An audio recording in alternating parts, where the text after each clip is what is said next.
जय हिंद दोस्तों, welcome to the सरकारी जॉब स्टडी पॉइंट। आज हम डिस्कस करने वाले हैं एनपीसीआईएल के लिए मोस्ट इंपॉर्टेंट टॉप 200 एमसीक्यू, जो कि रहेगी आपके प्लांट ऑपरेटर और आईटीआई के स्टूडेंट के लिए। बात की जाए अगर हम आईटीआई के स्टूडेंट की, तो ध्यान में रखिएगा अभी जो बीआरसी का एग्जाम कंडक्ट कराया गया था ट्रॉम्बे मुंबई महाराष्ट्र वाला, वहां से आपको जो ई बुक दी थी उसमें से 30 क्वेश्चन आए थे, उसी की हम केमिस्ट्री की क्लास आज ले रहे हैं। और इस क्लास में हम टॉप 200 एमसीक्यू डिस्कस करने वाले। कितने? 200 एमसीक्यू डिस्कस करने वाले। अगर बात करें प्लांट ऑपरेटर वाले स्टूडेंट की, तो ध्यान में रखिएगा प्लांट ऑपरेटर वाले स्टूडेंट को जो आपका स्टेज सेकंड होता है, इसमें 40 क्वेश्चन पूछे गए थे बीआरसी में भी साइंस के, जिसमें के 30 क्वेश्चन कहाँ के थे? सिर्फ और सिर्फ केमिस्ट्री के थे।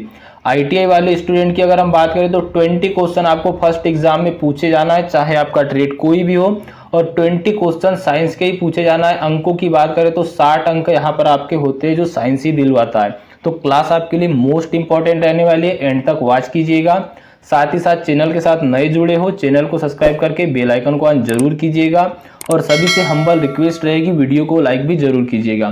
तो आज हम सबसे पहले केमिस्ट्री के क्वेश्चन डिस्कस कर लेते हैं, एंड तक वॉच कीजिएगा पूरा पेशेंस बना के।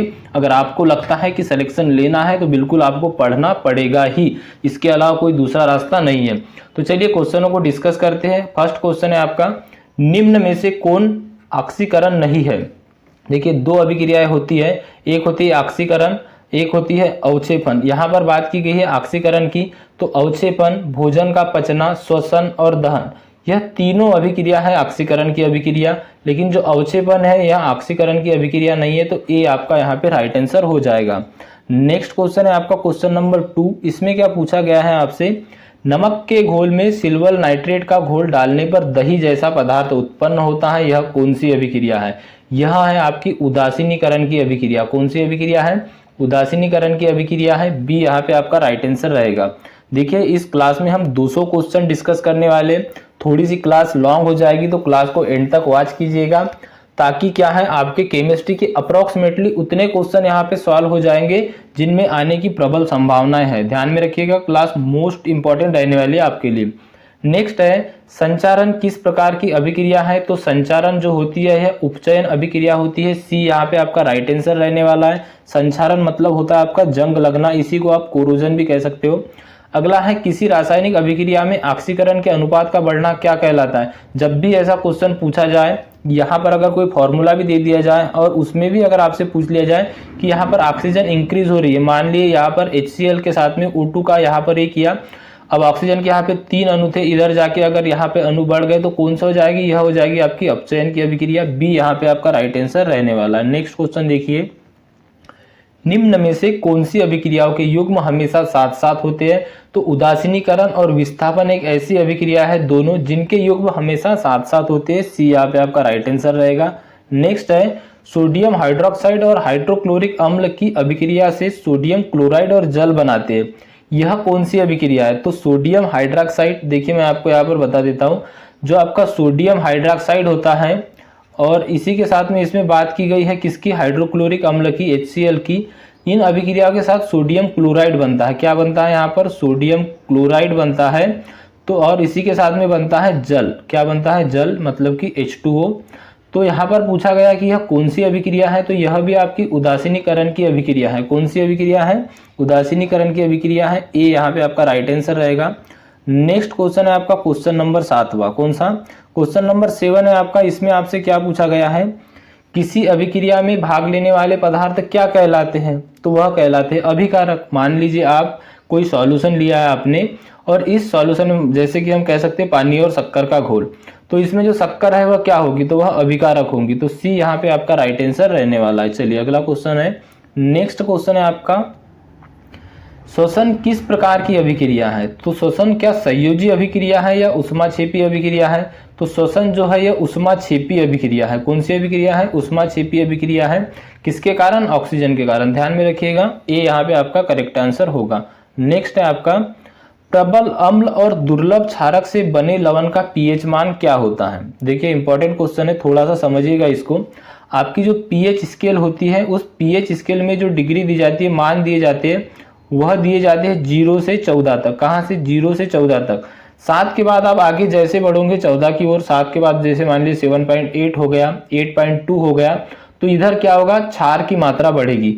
वही अगर 7 से कम जाएगी तो क्या होगा, 6.2 होगा, 6.1 होगा, 5 पॉइंट होगा, या जो भी होगा आगे, मतलब 0 की ओर जाएगी। तो इधर प्रबल अम्ल होगा, प्रबल अम्ल की मात्रा बढ़ेगी जैसे जैसे आप इसका पीएच मान घटता जाएगा। इसमें पूछा है प्रबल अम्ल और दुर्लभ क्षारक से बने लवण क्या होते हैं। अगर हम प्रबल अम्ल, मान लीजिए यहाँ पे HCl है आपका, कौन सा, मान लीजिए यहाँ पर HCl है आपका जो कि हाइड्रोक्लोरिक अम्ल, इसका ले लिया हमने 3.2, और दुर्लभ क्षारक बोला है तो मान लीजिए कोई भी एक हमने क्षार ले लिया, और उस क्षार की अगर बात की जाए तो यहाँ पर मान लीजिए उसका जो मान है वो ले लिया हमने 7.4, क्योंकि 7 के बाद में जो कम रहेगा वही रहेगा। अगर 14 लिए गए या 13.2 लेंगे तो यह तो ज़्यादा हो जाएगा। यहाँ पर दुर्लभ क्षारक की बात की जाए, इन दोनों से बने हुए लवण का मान क्या होता है, तो इन दोनों से बने हुए लवणों का मान भी 7 से कम होगा, अम्ल उसमें ज़्यादा होगा। ध्यान रखिएगा, बी यहाँ पे आपका राइट आंसर रहने वाला है। नेक्स्ट क्वेश्चन देखिए, अगला क्वेश्चन है क्षारक को जल में घोलने पर क्या मुक्त होता है, तो इसमें OH आयन मुक्त होता है, ए यहाँ पे आपका राइट आंसर रहने वाला है। नेक्स्ट है दही में किस प्रकार का अम्ल पाया जाता है, तो देखिए दही में जो अम्ल पाया जाता है वह पाया जाता है लैक्टिक अम्ल। कौन सा अम्ल पाया जाता है, लैक्टिक अम्ल पाया जाता है। इंपॉर्टेंट क्वेश्चन रहेगा, ध्यान में रखिएगा। एक क्वेश्चन यहाँ पर आपको अधिकतर पूछा जाता है, क्या पूछा जाता है, H2SO4। H2SO4 क्या है, सल्फ्यूरिक अम्ल है।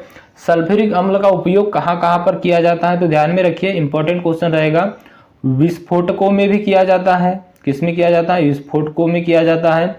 इसी के साथ में औषधियों में किया जाता है, कार की बैटरियों में किया जाता है, और अगर बात कर ले यहाँ पर जो कार की संचायक बैटरियां होती है उसमें किया जाता है, पेट्रोलियम के शोधन में भी किया जाता है। यही क्वेश्चन बना था एक बार, और जो स्टूडेंट है रॉन्ग करके आ गया था, मुझे जो क्वेश्चन पेपर भेजा था उसी से बता रहा हूँ मैं, एग्जाम मेरे को पता नहीं लेकिन मैं आपको बता रहा हूँ। तो H2SO4 होता है, यह चारों चीज़ों में यूज होता है, पेट्रोलियम के शोधन में भी यूज किया जाता है।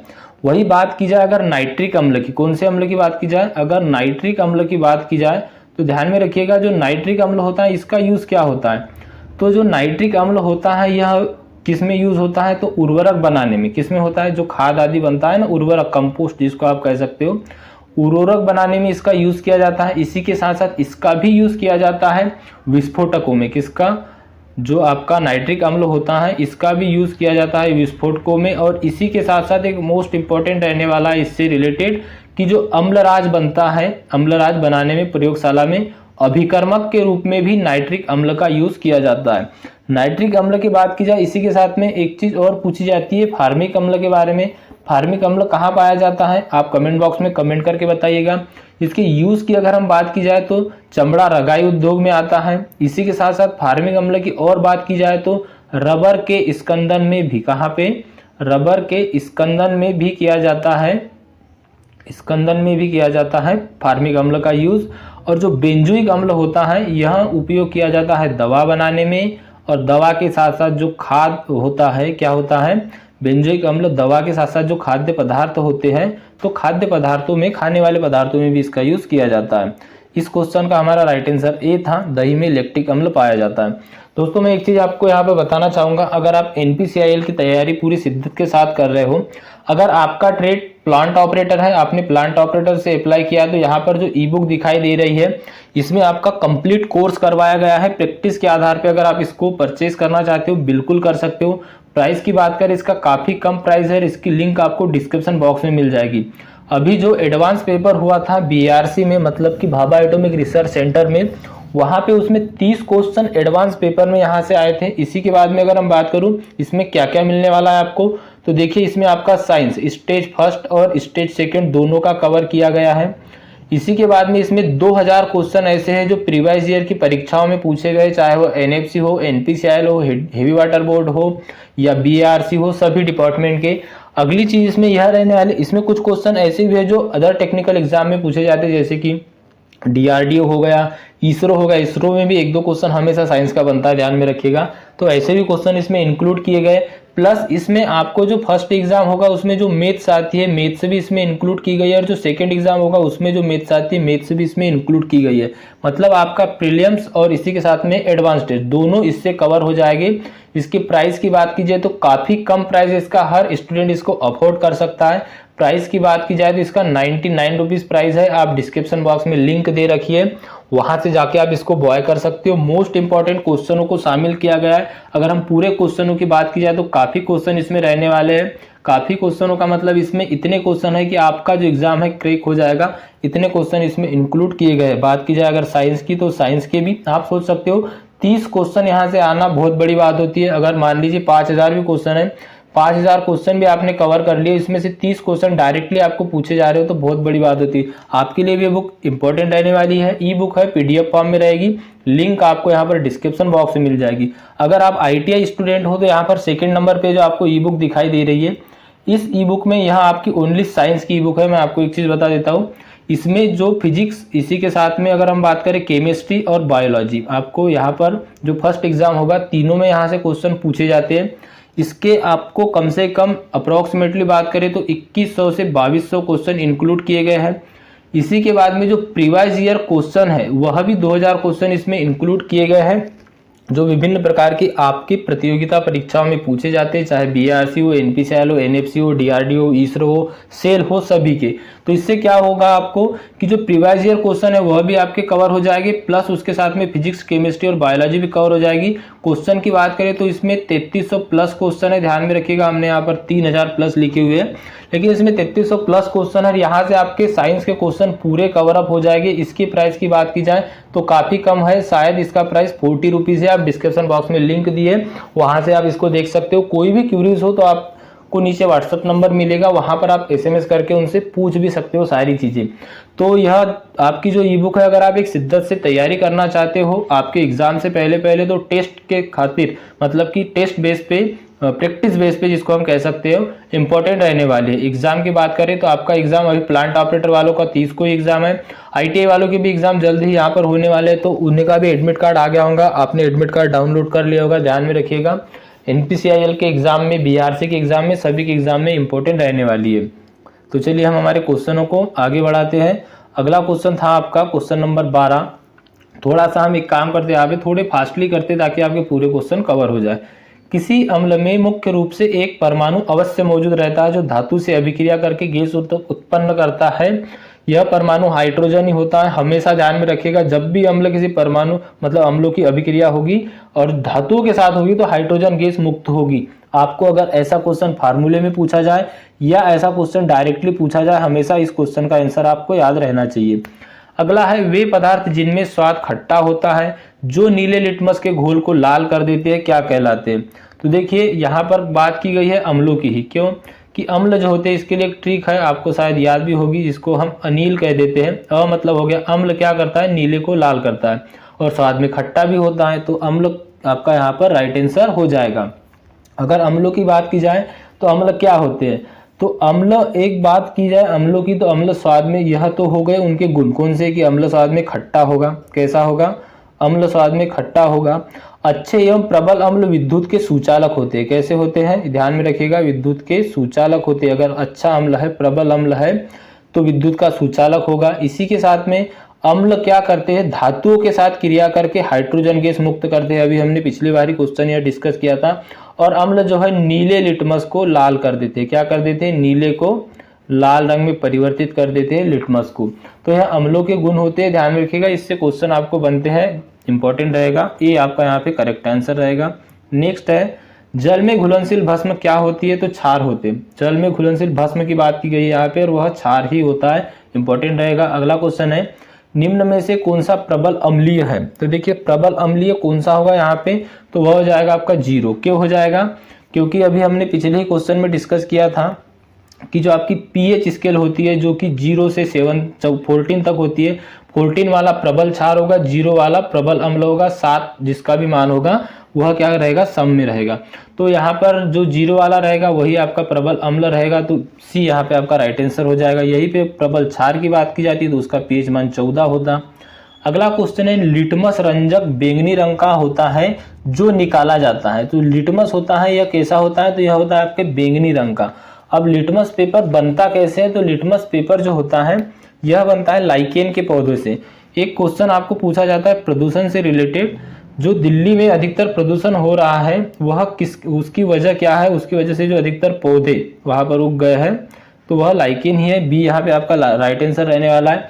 लाइकेन के पौधे से प्राप्त किया जाता है आपका क्या बोलना चाहिए आपको, लिटमस पेपर। दोस्तों एक चीज आपको अधिकतर बार बार पूछी जाती है, मानव रक्त का पीएच मान कितना होता है। क्या पूछा जाता है, मानव रक्त का पीएच मान या ह्यूमन ब्लड का पीएच मान कितना होता है। तो इसका राइट आंसर आप ध्यान में रखिएगा 7.4 ही हमेशा इसका करेक्ट आंसर रहेगा। अगर कहीं ऑप्शन में आपको 7.3 से 7.5 दिया हो और 7.4 ना दिया हो तो फिर यहाँ पर यह आंसर करेक्ट हो जाएगा। बात की जाए अगर दूध की, मैं आपको यहाँ पर पूरे ही एक बार बता देता हूँ। देखिए खट्टा क्या होता है, सबसे पहले बात की जाए नींबू की, तो नींबू का जो पीएच मान होता है 2.2 होता है, या अगर ज़्यादा ही जाएगा तो 2.4 तक जाएगा। सिरका जो होता है, सिरका आप सभी ने देखा होगा, सिरके का जो पीएच मान होता है वह कितना होता है, तो यह होता है 2.4 से 3.4 या 3.5, 3.4 ही कर लेते हैं हम इसको। मतलब पहले आएगा नींबू, उसके बाद आएगा सिरका। बात की जाए टमाटर की, किसकी, टमाटर भी अम्लीय पदार्थ होता है और टमाटर का जो पीएच मान होता है वह कितना होगा, तो यह होता है 4.0 या इससे थोड़ा अगर आगे जाएगा तो 4.4 तक जाता है। तो मतलब 4.0 से 4.4 तक जाता है। और मानव लार जो होती है इसका भी पूछा जाता है, किसका, मानव लार का। ध्यान में रखिएगा मानव रक्त का तो 7.4 होता है, लेकिन अगर जब भी लार की बात की जाए तो मानव लार का थोड़ा कम होता है, मतलब 6.5 से लेके 7.3 या 7.4 तक। तो यहाँ पर यह चीज़ ध्यान में रखिएगा, लार का पीएच मान रक्त के पीएच मान से हमेशा कम होता है। और यहाँ पर हमसे पूछा गया था लिटमस रंजक बैंगनी रंग का होता है जो निकाला जाता है, लाइकेन से निकाला जाता है। चलिए अगला क्वेश्चन है आपका, शुष्क भुजा हुआ चूने पर क्लोरीन गैस की अभिक्रिया से कौन सा पदार्थ बनता है, तो विरंजक चूर्ण बनता है क्लोरीन की अभिक्रिया से, अगर भुजे हुए चूने पे क्लोरीन की अभिक्रिया कराई जाए तो। नेक्स्ट है, हल्दी नीले लिटमस पत्र को किस प्रकार का सूचक है। देखिए हल्दी एक प्राकृतिक सूचक है, इसको अंधे लोग या आप यूं कह सकते ब्लाइंड लोग यूज करते हैं। क्वेश्चन बनता है इसमें कि अगर कोई अंधा व्यक्ति लैब में परीक्षण कर रहा है, या आप यूं कह सकते हो कि उसको अम्ल और क्षार में डिफरेंस करना है, तो वह कैसे करेगा। तो देखिए जो सूचक होते हैं आपके प्राकृतिक सूचक होते हैं, हल्दी भी एक आपका प्राकृतिक सूचक है। प्राकृतिक सूचक है, आपने देखा होगा कि जब आपके शर्ट पे हल्दी का दाग लग जाता है, क्या होता है, हल्दी का दाग लग जाता है और जब साबुन उस पर लगाया जाता है तो क्या होता है, वह दाग जो होता है आपका लगभग लाल कलर का या इस टाइप का हो जाता है, थोड़ा गाढ़ा हो जाता है। क्यों होता है, तो ध्यान में रखिएगा हल्दी सूचक है उसका, किसका, प्राकृतिक सूचक का, इसी के कारण होता है। मतलब कि हल्दी और जो साबुन होता है, साबुन क्षार की क्रिया करता है, हल्दी अम्ल की क्रिया करता है। अगला क्वेश्चन है, किसी उदासीन विलयन का पीएच मान कितना होता है। जो भी उदासीन विलयन रहेगा उसका पीएच मान 7 रहेगा, हमने यह डिस्कस कर ही रहे हैं। अगला क्वेश्चन है आपका, दांत का मसूड़ा किस पदार्थ का बना है जो काफी कठोर होता है, तो कैल्शियम फास्फेट का बना होता है दांत का मसूड़ा, बी यहाँ पे आपका राइट आंसर रहने वाला है। नेक्स्ट है, इमली में कौन सा अम्ल पाया जाता है। इमली में पाया जाता है टार्टलिक अम्ल, लैक्टिक अम्ल पाया जाता है दूध में। ध्यान में रखिएगा क्वेश्चन ऐसे बनते हैं आपको। नेक्स्ट क्वेश्चन है, उपचयन और अपचयन अभिक्रिया को क्या कहा जाता है, तो रेडॉक्स अभिक्रिया है। उपचयन और अपचयन की जो अभिक्रिया है वह कैसी अभिक्रिया है, तो वह रेडॉक्स अभिक्रिया है। नेक्स्ट क्वेश्चन है आपका, दानेदार जस्ता पर तनु सल्फ्यूरिक अम्ल डालने पर कौन सी गैस उत्पन्न होती है। देखिए सल्फ्यूरिक अम्ल अगर हम मान लीजिए दानेदार जो जस्ता है आपका H2SO4, सल्फ्यूरिक अम्ल इस पर डालेंगे तो कौन सी गैस मुक्त होगी, इसमें यही पूछा है। तो अभी हमने डिस्कस किया था कौन सी गैस मुक्त होगी, हाइड्रोजन गैस मुक्त होगी। क्यों होगी, क्योंकि जिंक क्या है, जिंक भी धातु ही है। तो यहाँ पर ए आपका करेक्ट आंसर रहेगा। चलिए अगला क्वेश्चन देखते हैं। नेक्स्ट क्वेश्चन क्या है आपका, इसमें आपसे पूछा गया है, सूर्य प्रकाश की उपस्थिति में पौधे CO2 और जल से अपना भोजन तैयार करते हैं, यह कौन सी अभिक्रिया है। प्रकाश रासायनिक अभिक्रिया है, जिसको कि आप फोटोसिंथेसिस या प्रकाश संश्लेषण के नाम से भी जानते हो। नेक्स्ट क्वेश्चन क्या है आपका, अगला क्वेश्चन है आपका, नेक्स्ट क्वेश्चन देखिए आपका क्या रहने वाला है। अगला क्वेश्चन है यहाँ पर, जिंक तथा लेड कापर की अपेक्षा क्या होते हैं, तो जिंक और लेड कापर की अपेक्षा बिल्कुल अधिक क्रियाशील होते हैं, कम क्रियाशील नहीं होते।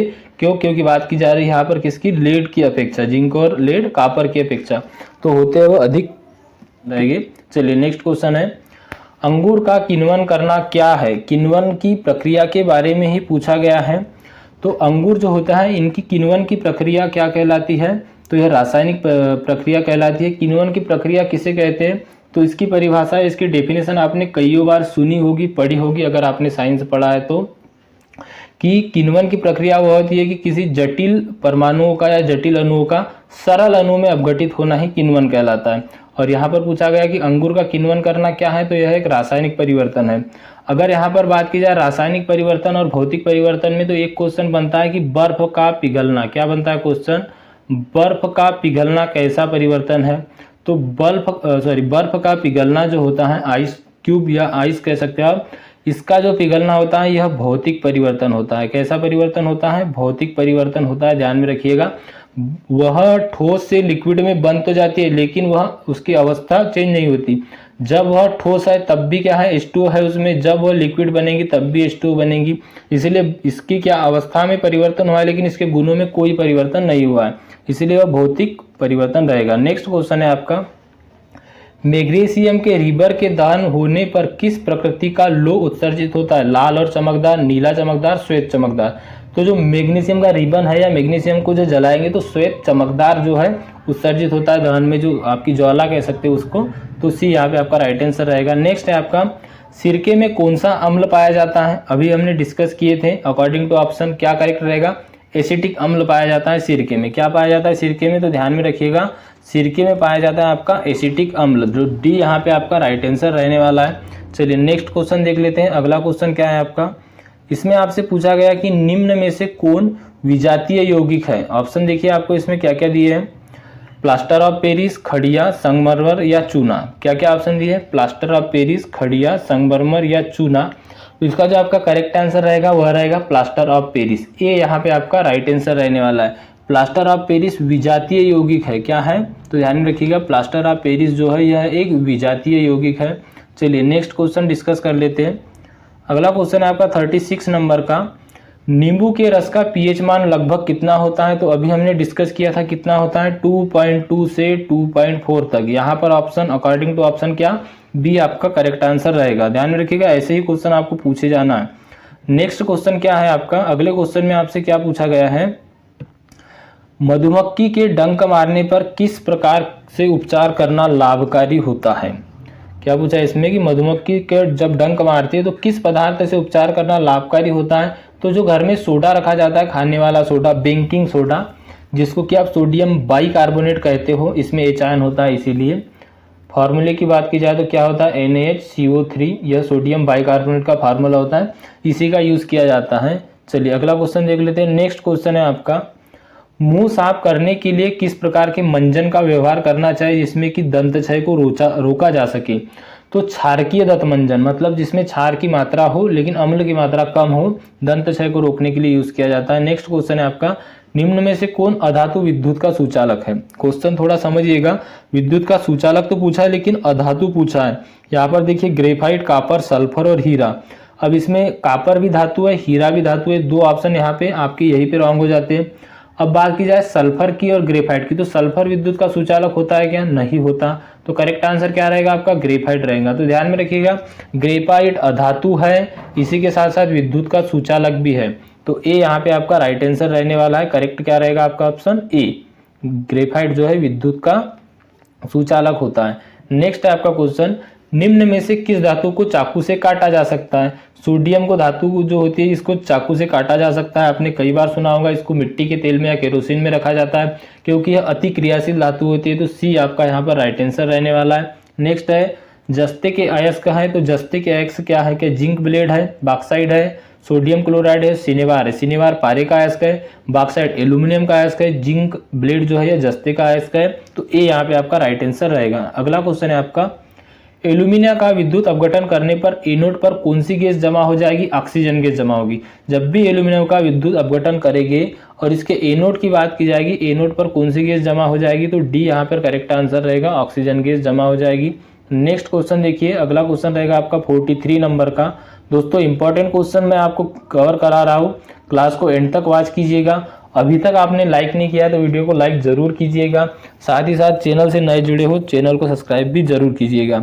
क्या पूछा इसमें क्वेश्चन में आपसे, इस्पात में कितने प्रतिशत तक कार्बन होता है। इस्पात की बात की गई है यहाँ पे, और इस्पात में कितने प्रतिशत तक कार्बन होता है, परसेंटेज में दिया है 3%, 4%, 2% या 5%। तो जो आपका इस्पात होता है इसमें कितने परसेंट तक कार्बन होता है, तो वह होता है 2% तक। सी यहाँ पे आपका राइट आंसर रहेगा। अगला क्वेश्चन है, इसमें पूछा गया है कौन सी धातु है जो अधिक ताप पर भी ऑक्सीजन से अभिक्रिया नहीं करती। देखिए सोना जो होता है यह कैसी धातु होता है, सोना हो गया, चांदी हो गया, यह इनकी क्रियाशीलता काफ़ी कम होती है, इसीलिए इनके आभूषण आदि बनाए जाते हैं। और यहाँ पर यही पूछा गया कि कौन सी धातु है जो अधिक ताप पर भी ऑक्सीजन से अभिक्रिया नहीं करती, तो वह सोना ही आपका करेक्ट आंसर होगा। चलिए अगला क्वेश्चन क्या है आपका, नेक्स्ट है, कौन सा धातु जल में डालने पर तैरने लगेगा, कैल्शियम, निकिल, मैग्नीशियम या पोटास। तो कैल्शियम एक ऐसी धातु है जो जल में डालने पर तैरने लगेगी, ये आपका राइट आंसर रहेगा। नेक्स्ट है, एक धातु के टुकड़े से पतले तार खींचे जा सकती है, यह कौन सी धातु है, गुणधर्म है। तो देखिए धातुओं के कई गुणधर्म होते हैं, धातुओं की गुण की बात की जाए तो सबसे पहला गुण आ जाएगा इसका आघात वर्धनीयता। क्या आ जाएगा, आघात वर्धनीयता, ध्यान में रखिएगा। मैं आपको थोड़ा सा बता देता हूँ ताकि आपके क्वेश्चन जो है कभी भी रॉन्ग ना हो। आघात वर्धनीयता को कहते हैं मेलिएबिलिटी। मेलिएबिलिटी में क्या होता है, इसकी पतली चादरें बनाई जा सकती है। तन्यता के कारण क्या होता है, तो ध्यान में रखिएगा, तन्यता के कारण पतले तार खींचे जा सकते हैं। क्या खींचे जा सकते हैं, पतले तार खींचे जा सकते हैं। कठोरता के कारण क्या होता है, तो वह दूसरी धातुओं पर खरोच डाल सकती है। क्या कर सकती है, दूसरी धातुओं पर खरोच डाल सकती है। आघात वर्धनीयता के बारे में बताया हमने, प्लेट बना सकते हैं। चालकता के कारण क्या होता है, जो गुड कंडक्टर होता है विद्युत का, तो ऐसे भी धातुओं के गुण होते हैं। तो ध्यान में रखिएगा, यहाँ पर आपका करेक्ट आंसर रहेगा आघात वर्धनीयता। धातुओं के गुणों से भी आपको क्वेश्चन पूछे जाते हैं। नेक्स्ट है, इनमें से कौन सी धातु अधिक चमकीली है, कार्बन, आयोडीन, सल्फर या ब्रोमीन। देखिए ब्रोमीन जो आपकी धातु होती है यह अधिक चमकीली होती है, सॉरी धातु जो होती है आपकी अधिक चमकीली होती है, कौन सी, ब्रोमीन। तो डी यहाँ पे आपका करेक्ट आंसर रहेगा। नेक्स्ट है आपका क्वेश्चन, धातु के बर्तन में खाना बनाया जाता है क्योंकि यह उष्मा का सुचालक, अर्धचालक, कुचालक या चालक और सुचालक दोनों होते हैं। तो धातु के बर्तन में खाना बनाया जाता है क्यों, क्योंकि यह उष्मा का सुचालक होता है। कैसा होता है, उष्मा का सुचालक होता है।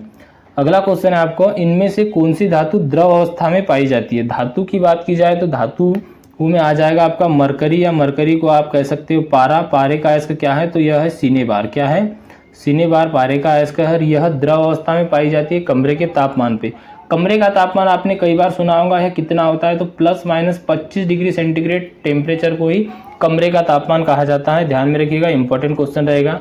यहाँ पे अगला क्वेश्चन क्या है आपका, इसमें आपसे पूछा गया है निम्न में से किस धातु को केरोसिन में डुबाकर रखा जाता है। सोडियम एक ऐसी धातु है जिसको केरोसिन या मिट्टी के तेल में डुबाकर रखा जाता है। नेक्स्ट है, निम्न में से कौन सी अधातु पानी में डुबाकर रखी जाती है। तो देखिए श्वेत फास्फोरस, यह भी अति क्रियाशील होता है। व्हाइट फास्फोरस जो होता है इसको पानी में डुबाकर रखा जाता है। और सोडियम जो होती है, सोडियम को मिट्टी के तेल में या केरोसिन में डुबा के रखा जाता है। तो दोनों क्वेश्चन पूछे जाते हैं, इंपॉर्टेंट क्वेश्चन रहेगा, नोट कर लीजिए। अगला क्वेश्चन है आपका, निम्न में से कौन सी धातु तार के रूप में उपलब्ध है। मैग्नीशियम, कैल्शियम, मैग्नीशियम, कॉपर या लेड। तार किसके खींचे जा सकते हैं इनमें से। आपने क्या कभी कैल्शियम, मैग्नीशियम या लेड के तार देखे, नहीं देखे। कॉपर के ही देखे होंगे। कॉपर मतलब हो गया आपका तांबा। और तांबे की ही मिश्र धातु कौन सी हो जाएगी आपकी, तांबे की मिश्र धातु है आपकी पीतल, और इसी के साथ में जस्ता। दोनों किसकी, कॉपर की ही मिश्र धातु है। इसमें मेन इंग्रेडिएंट जो रहता है वह कॉपर या तांबा ही रहता है। लेड की बात कीजिए तो लेड कांच आदि बनाने में यूज होता है, इसका भी यूज नहीं किया जाता। तो आपका करेक्ट आंसर जिसके तार खींचे जा सकने वाली धातु है वह रहेगा आपका कॉपर। कॉपर ही आपका करेक्ट आंसर रहेगा। नेक्स्ट है, भूपर्पटी में स्वतंत्र अवस्था में पाई जाने वाली धातु निम्नलिखित में से कौन सी है। तो देखिए भूपर्पटी में और स्वतंत्र रूप से पाई जाने वाली धातु, यहाँ पर आपसे बात की गई है स्वतंत्र अवस्था में पाई जाने वाली धातु की। और स्वतंत्र अवस्था की अगर यहाँ पर बात की जाए तो क्या आएगा आपका करेक्ट आंसर, ध्यान रखिएगा Ag, यही धातु है। सोना आपका जो होता है स्वतंत्र अवस्था में पाया जाता है। बात की जाए एल्यूमिनियम अधिकतर मात्रा में पाया जाता है, लेकिन एल्यूमिनियम अधिक मात्रा में तो पाया जाता है लेकिन इसको शुद्ध करने में बहुत प्रोसेस से गुजरना होता है, यह स्वतंत्र अवस्था में नहीं होता। तो याद रखिएगा, अगर अधिक मात्रा भी पूछी गई तो एल्यूमिनियम आएगा, यहाँ पे स्वतंत्र मात्रा पूछी गई इसलिए ए आपका करेक्ट आंसर रहेगा। नेक्स्ट है, निम्न में से कौन अधातु है। कोबाल्ट, हाइड्रोजन, लोहा या सोना। लोहा सोना दोनों धातु है। कोबाल्ट भी धातु है, इसका यूज टूल स्टील आदि बनाने में किया जाता है। हाइड्रोजन अधातु है, तो यहाँ पर बी आपका राइट आंसर रहेगा। नेक्स्ट है, तांबा और टीन की मिश्र धातु क्या है। तो अभी हमने डिस्कस किया था कांसा। तांबा और टीन की मिश्र धातु कांसा है।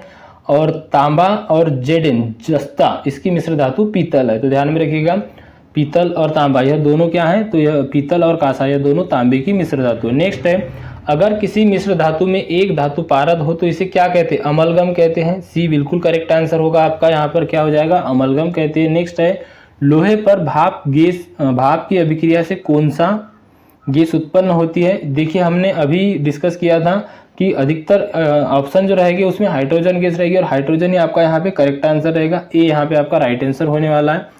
नेक्स्ट है, निम्न में से कौन सा गुण कार्बनिक यौगिक में प्राय नहीं होता है। जल में विलेयता, निम्न द्रव्यांक, ज्वलनशीलता या सभी। तो जल में विलेयता यह गुण कार्बनिक यौगिक में नहीं होता है, तो ए यहाँ पे आपका राइट आंसर रहेगा। नेक्स्ट क्वेश्चन है, निम्न में से कौन विद्युत का सुचालक होता है। बिल्कुल ग्रेफाइट विद्युत का सुचालक होता है, हमने अभी डिस्कस किया था। एथेनॉल, हीरा, एल्किल जो यौगिक है यह आपके विद्युत के सुचालक नहीं होते, बेड कंडक्टर होते हैं। नेक्स्ट क्वेश्चन है आपका, निम्न में से कौन कार्बन का अपर रूप है। हीरा, फुलेरिन, ग्रेफाइट तीनों कार्बन के ही अपर रूप है। तो यहाँ पर जो करेक्ट आंसर रहेगा वह क्या हो जाएगा, डी आपका करेक्ट आंसर हो जाएगा। क्या हो जाएगा आपका करेक्ट आंसर, डी। दोस्तों एक क्वेश्चन आपने सुना होगा, काला सोना किसे कहा जाता है। तो यहाँ पर कई स्टूडेंट यहाँ रॉन्ग करके आ जाते हैं। काला सोना कहा जाता है पेट्रोलियम को। किसको कहा जाता है, पेट्रोलियम ईंधन जो होता है इसको काला सोना कहा जाता है, ना कि कोयले को। किसको, कोयले को नहीं कहा जाता, ध्यान में रखिएगा। पेट्रोलियम ईंधन जो होता है उसी को कहा जाता है तो काला सोना। यहाँ पे आपका आंसर था डी, तांबा ग्रेफाइट, फुलेरिन और हीरा तीनों ही कार्बन के अपर रूप है। नेक्स्ट क्वेश्चन है, निम्न में से कौन एल्कोहल पेय के लिए उपयुक्त होता है। Methanol, ethanol, hexanol, propanol. Alcohol पेय का मतलब शराब, दारू या आप उसको और भी कुछ कह सकते हो। एथेनॉल उसमें यूज होता है, बी यहाँ पे आपका राइट आंसर रहेगा। नेक्स्ट क्वेश्चन देखिए, अगला क्वेश्चन क्या है आपका, कार्बन क्या है। तो कार्बन एक प्रकार का अधातु है। दोस्तों यहाँ पे हमारे कुछ क्वेश्चन छूट गए थे, लेकिन मैं आपको बता दूं कि इनके बारे में मैंने पहले आपको बता दिया है। धातुओं को पीटकर पत्थर बनाना क्या होता है, मतलब कि पत्थर मतलब कि पतला करना, आघात वर्धनीयता होता है। इन चीजों के बारे में हमने पहले ही डिस्कस कर लिया था, वही क्वेश्चन है वहां पे चारों पांचों। नेक्स्ट है, क्लोरोफॉर्म का क्वथनांक क्या होता है। क्लोरोफॉर्म का क्वथनांक की बात की जाए होता है 334 केल्विन। और इसके बाद की जाए यूज की, तो क्लोरोफॉर्म का यूज कहाँ पर किया जाए, तो किडनैपिंग के समय आपने देखा होगा, गुंडा हीरोइन को उठाता है, जो विलन रहता है वो, तो वह जो रुमाल पे रख के सुंघाता है वो क्लोरोफॉर्म ही होता है। क्लोरोफॉर्म का यूज किया जाता है निश्चेतक के रूप में। किसके रूप में किया जाता है, निश्चेतक के रूप में किया जाता है। निश्चेतक का मतलब बेहोश करने के लिए हो गया यहाँ पे। तो क्लोरोफॉर्म का यूज कहाँ किया जाता है, निश्चेतक के रूप में या बेहोश करने के लिए। अगला क्वेश्चन है यहाँ पे, साबुन द्वारा सफाई का काम अच्छी तरह से होता है, क्यों। कठोर जल में, मृदु जल में, दोनों प्रकार में या सभी में। तो मृदु जल जो होता है उसमें साबुन द्वारा सफाई का काम अच्छा होता है, कठोर जल में नहीं होता। नेक्स्ट है, निम्न में से कौन जल में अविलेय है। एथेनॉल, ग्लूकोज, एथेनोइक अम्ल या अन्य। तो देखिए एथेनॉल जो होती है जल में अविलेय होता है, ए यहाँ पे आपका करेक्ट आंसर रहने वाला है। नेक्स्ट क्वेश्चन देखिए, हीरा और ग्रेफाइट कार्बन के क्या है, अपर रूप है। हमने अभी डिस्कस किए थे, हीरा, ग्रेफाइट और फुलेरिन क्या है, तो यह कार्बन के ही अपर रूप है। अगला क्वेश्चन है, उस हाइड्रोकार्बन का नाम बतावे जिसमें एथेनॉल बना है। मीथेन, ब्यूटेन, इथेन या बेंजीन। तो एथेनॉल जो बना है इथेन से बना है, तो याद रखिएगा सी यहाँ पे आपका करेक्ट आंसर होने वाला है। क्या होने वाला है, सी आपका करेक्ट आंसर होगा। यहाँ पर अगला क्वेश्चन क्या है आपका, इसमें आपसे पूछा गया है, दो या दो से अधिक शुद्ध पदार्थों को किसी अनुपात में मिला देने से क्या बनता है। अगर दो या दो से शुद्ध पदार्थ हो और इसमें बोला है किसी भी अनुपात में, देखिए जब बात की जाए किसी भी अनुपात में तब रहेगा मिश्रण, और जब यहाँ पर बात की जाएगी किसका, किसी भी अनुपात की, तब ध्यान में रखिएगा अनुपात नहीं दिया रहेगा तब आपका यौगिक आएगा। क्या आएगा, यौगिक आएगा। लेकिन यहाँ पर बात की जाए किसी भी अनुपात में तो मिश्रण आपका राइट आंसर रहेगा। चलिए अगला क्वेश्चन देख लेते हैं। नेक्स्ट क्या है आपका क्वेश्चन 87 नंबर का रहेगा। इसमें पूछा है, ऐसे तत्व जिनमें धातु और अधातु दोनों के गुण पाए जाते हैं उसे क्या कहते हैं। क्या उसे धातुमल कहते हैं, मिश्र धातु कहते हैं, यह सभी कहते हैं, उपधातु कहते हैं। जिनमें धातु और अधातु दोनों के गुण पाए जाते हैं उसे कहते हैं उपधातु। ए यहाँ पे आपका राइट आंसर रहने वाला है। क्या रहेगा, ए यहाँ पे आपका राइट आंसर रहेगा। नेक्स्ट क्वेश्चन है आपका, निम्नलिखित में से कौन धातु होते हुए भी विद्युत का कुचालक है। यहाँ पर दिया है लेड, टीन, कापर और निकिल।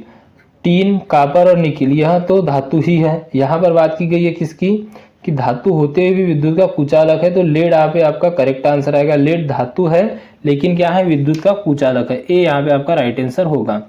अगला क्वेश्चन है, निम्नलिखित में से किस अधातु में धातुई चमक पाई जाती है? आयोडीन में, ग्रेफाइट में, ए और बी दोनों में।